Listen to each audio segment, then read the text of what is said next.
alunos! Olá!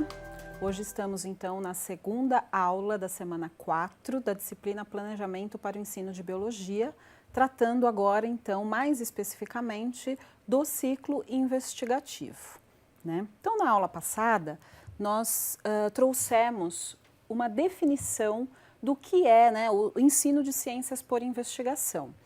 Então discutimos que ele envolve princípios construtivistas e atende aos objetivos do ensino de ciências numa perspectiva da alfabetização científica, né? Então ele objetiva envolver ativamente os alunos em sua aprendizagem através da geração de questões e problemas nos quais a investigação é condição para resolvê-los, por meio da coleta, análise e interpretação de dados que levem à formulação e comunicação de conclusões de forma interativa e reflexiva.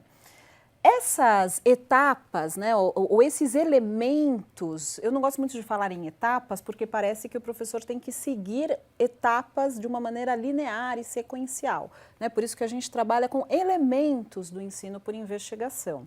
Eles normalmente, esses elementos, são representados na forma de um ciclo e na forma do ciclo investigativo.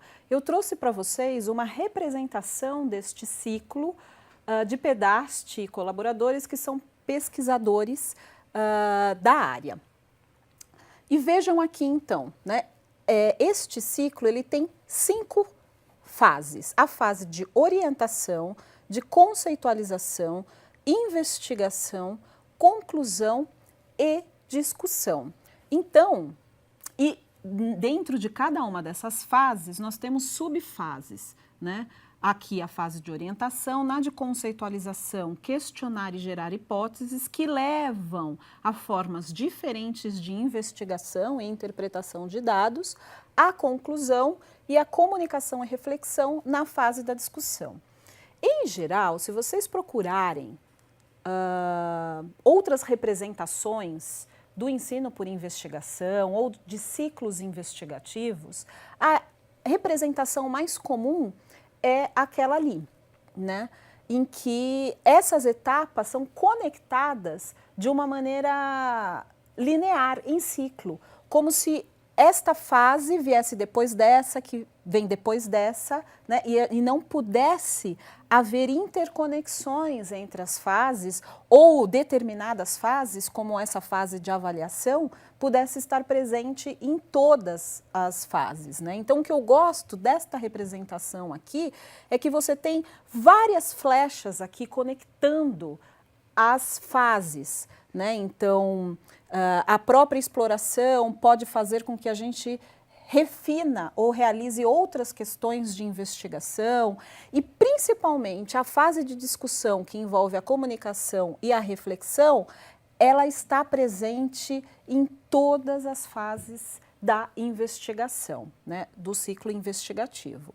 Então, agora, nessas 3 aulas, nós vamos trabalhar aprofundando cada uma desses elementos, né, começando com a orientação. A orientação é o processo que envolve o estímulo à curiosidade dos estudantes e construção do problema que será resolvido.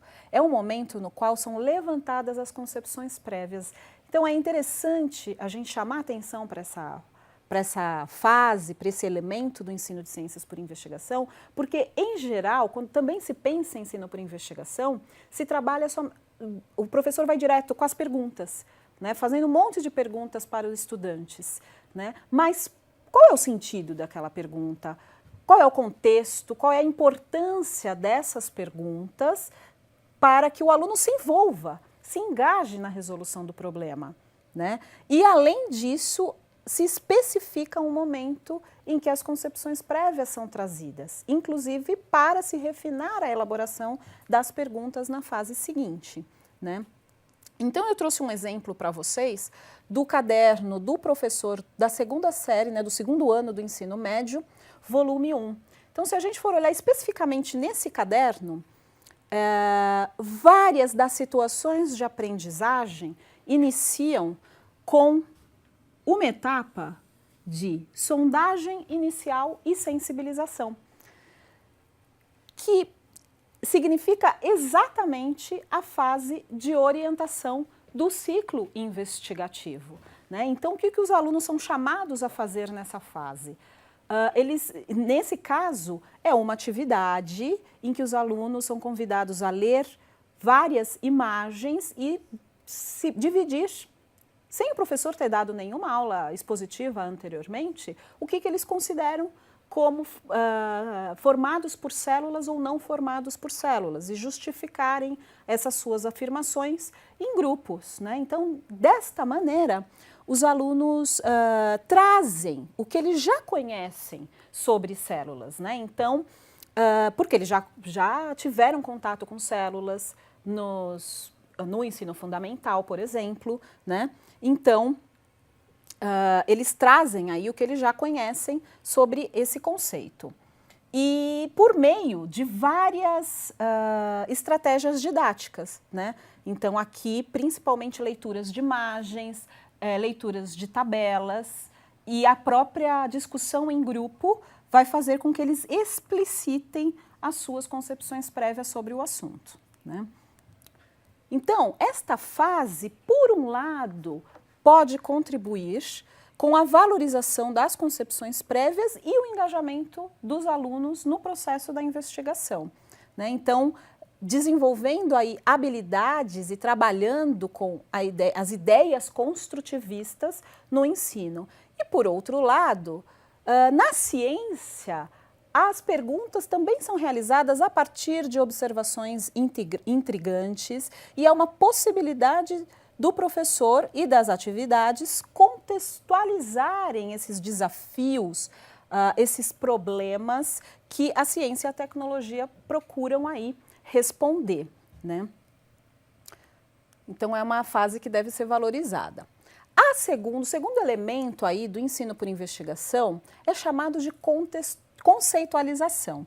E ele significa o processo de elaborar ou propor questões baseadas em conceitos, teorias e hipóteses. E é muito interessante, porque muitas vezes a gente faz questões na sala de aula como se elas fossem desprovidas de conceitos, né? Mas, na verdade, cientificamente, são nessas questões que os conceitos, tanto os conhecimentos prévios quanto já ideias científicas são trazidas para serem investigadas, né?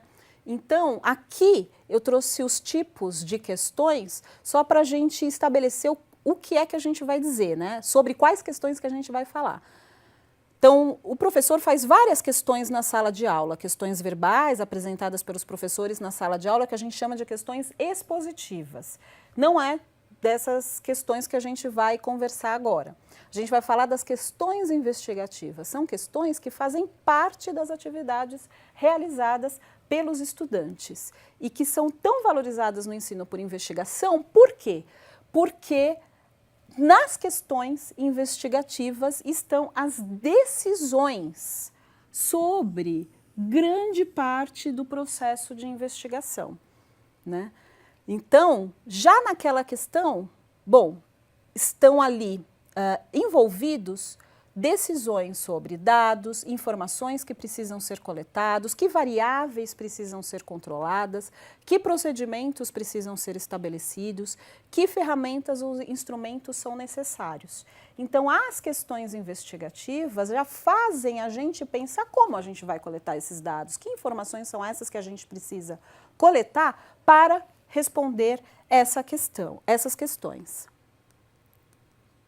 Então, aqui no mesmo exemplo, na mesma situação de aprendizagem, que eu trouxe o exemplo da orientação, a etapa 2 envolve a construção do conceito de célula. Então, depois que os alunos trabalharam, trouxeram suas concepções prévias sobre células, aqui na etapa 2, olha só, vou ler com vocês. A proposta desta etapa de situação de aprendizagem é que, em vez de memorizar, os próprios alunos participem da construção de um conceito, utilizando para isso algumas imagens, respondendo a algumas perguntas e com diferentes fontes de dados, né? Então, aqui, a pergunta de investigação ela não está explícita.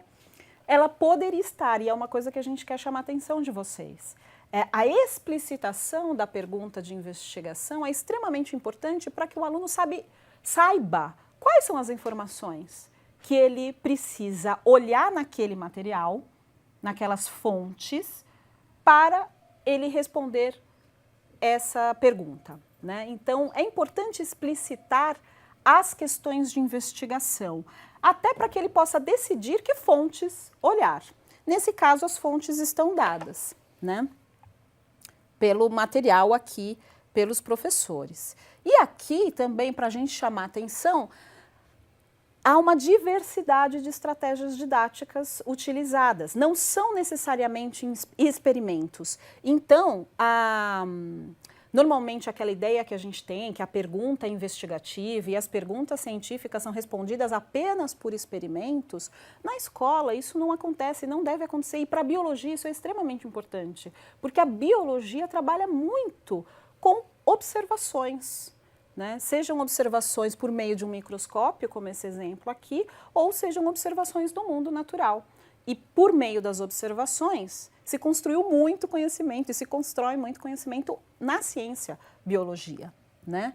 Então, aqui no caso da escola, essas questões investigativas podem ser trabalhadas, podem ser respondidas por meio da coleta de dados em diferentes fontes, sendo coletados diferentes formas.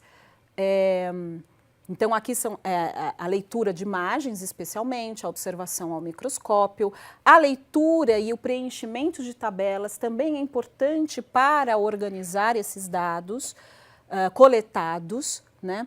Então, as perguntas de investigação. O que são células? Quais são suas características? E são todas iguais? E por que não, né? Então, tudo isso ele vai organizar ao final da sua coleta em diferentes fontes nessa tabela, por exemplo. E mais do que isso nessa situação de aprendizagem, depois de preencher e chegar em uma conclusão, o que as células têm em comum e o que elas têm de diferente, o aluno ainda é fornecido outro dado para o aluno. Agora que ele já definiu o que é célula por meio desses dados, aí então ele vai procurar, é solicitado a ele que procure em um dicionário o significado da palavra célula e com isso ele tem a oportunidade de avaliar as suas próprias explicações. Então vejam, lembram daquelas etapas, daqueles elementos do ensino por investigação? Então todos eles estão presentes aqui na situação da aprendizagem e isso só foi possível por conta das questões investigativas propostas na atividade, né? E aqui a gente já entra um pouquinho no outro elemento do ensino por investigação, que são as explorações, né? E como a gente viu no exemplo, são possibilitadas pelas observações, descrições, comparações, diversas maneiras para responder aí estas perguntas investigativas exploratórias. Então, aqui outros exemplos de questões investigativas exploratórias, onde morcegos vivem, o que eles comem, por que vivem em cavernas, como usam o sonar para localizar objetos, por que ficam de cabeça para baixo. Então, são todas perguntas que envolvem a busca em diferentes fontes, não envolvem experimentações, né? Mas ou observações no ambiente natural ou identificação dessas informações em fontes como livros, internet, etc., né? Então, a fase de conceitualização, ela envolve o elaborar ou propor perguntas, né? Porque também o ensino por investigação, o aluno não precisa fazer tudo sozinho, ele não precisa elaborar as perguntas necessariamente, mas isso pode estar presente nas atividades propostas pelo professor e quanto mais explícitas estiverem as perguntas, melhor para conduzir, engajar e conduzir a investigação. Então, se por um lado a conceitualização permite uma postura investigativa perante o mundo, que relaciona a observação, o marco teórico e a curiosidade, ou seja, tudo isso aqui são extremamente importantes para que o aluno entenda a pergunta, o objetivo dessa pergunta e de onde ela veio, né? Ao mesmo tempo, permite construir com o estudante uma visão de ciência, porque a tarefa primordial da ciência é elaborar perguntas sobre o mundo, né? Resumindo, então, a aula de hoje, nós vimos aqui as características do elemento orientação, né, especificando a importância deste elemento para o ensino por investigação, e vimos aqui também, especialmente, o elemento questionar da fase de conceitualização, né, que já envolve aqui, então, diversas estratégias didáticas por meio da exploração para se responder às perguntas. Na aula que vem, nós trabalharemos especialmente com as hipóteses e a experimentação, completando então a fase de investigação. Muito obrigada e até a próxima aula.